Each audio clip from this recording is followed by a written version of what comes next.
প্রফের যে কমলার চারাটা সেই কমলার চারাটা যত্নটা এবার নিব। যে আপনারা দেখতে পাচ্ছেন সাদা অলরেডি হারভেস্টের সময় হয়ে গেছে, কিন্তু এখন হারভেস্টটাও করব, কিন্তু এই যে গাছের সেই সাথে গাছের যত্ন নিতেছি।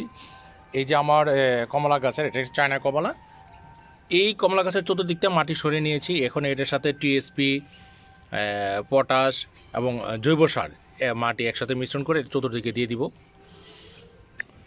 যারা ছাদ বাগান করেন তারা অবশ্যই একটু বেশি করে ছাদের যত্ন নেবেন, তাতে করে দেখে যে গাছটা সুস্থ থাকে, ফলও ভালো হয়।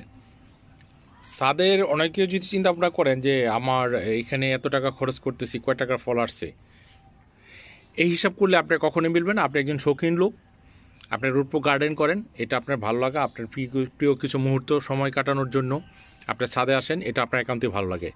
যদি এইরকম হয়, পয়সার সাথে হিসাব করে কখনো ছাদ বাগান করা যায় না। আরেকজনের কথা না বললেই নয়, যিনি আমার ছাদ বাগানের